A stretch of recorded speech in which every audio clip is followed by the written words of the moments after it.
Good morning. আমি আজ এমন একটা গল্প আপনাদের সঙ্গে শেয়ার করতে চলেছি যেটা যতবার আমার মাথাতে কড়া নাড়া দেয় ততবার আমার মনে হয় আমার নিজের কিছু করা উচিত। প্রচন্ডভাবে একটা এন্থ পাই। তো এই গল্পটা আমাকে ছোটবেলায় ঠাম্মা শোনাতো, তারপরে আমি অনেক জায়গা থেকে শুনেছি, হয়তো আপনারাও শুনে থাকবেন। যারা শোনেননি তাদের জন্য গল্পটা হচ্ছে রামকৃষ্ণ পরমহংস দেবের এবং স্বামী বিবেকানন্দের। যখন রামকৃষ্ণ দেব স্বামী বিবেকানন্দকে শিক্ষা দিতেন তখন তার আরো দুজন সহপাঠী ছিলেন। এবার তিনি যখন নরেন থেকে স্বামী বিবেকানন্দ হিসেবে ওয়ার্ল্ড ফেমাস হলেন, এমন অবস্থায় ওই দুজন সহপাঠী রামকৃষ্ণ পরমহংস দেবের দ্বারস্থ হয়। দিয়ে রামকৃষ্ণ দেবকে বলেন, আপনি প্রচন্ড স্বার্থপর, আপনি প্রচন্ড সেলফিশ, আপনার মতো মানুষ হয় না। তখন রামকৃষ্ণ হঠাৎ করে কেন, আমি কি করলাম?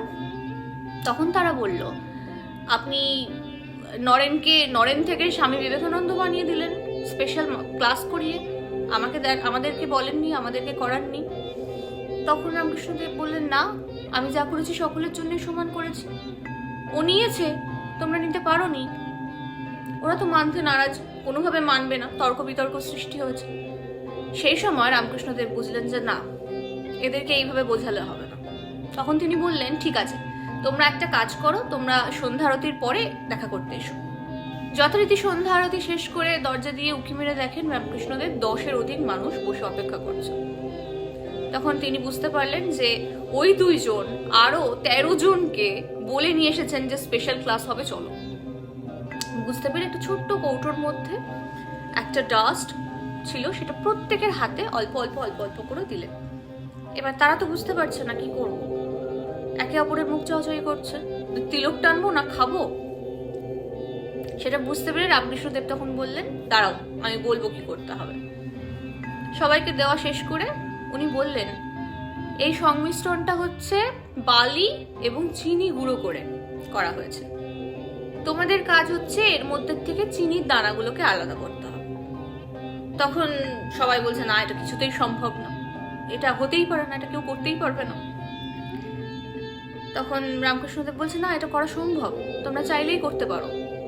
তখন সব থেকে বেশি যে তর্ক করছিল, তখন সে বলছে, আপনি করে দেখান তাহলে।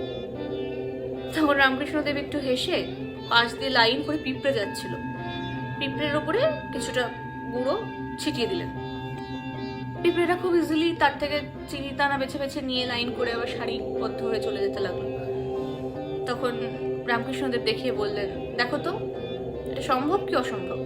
একটা অসম্ভব সুন্দর এক্সাম্পল দিয়ে রামকৃষ্ণদেব সবাইকে বুঝিয়ে দিলেন যে নরেনের ওই পিঁপড়েটা জেগে গেছে, তাই নরেন থেকে স্বামী বিবেকানন্দ হয়ে গেছে।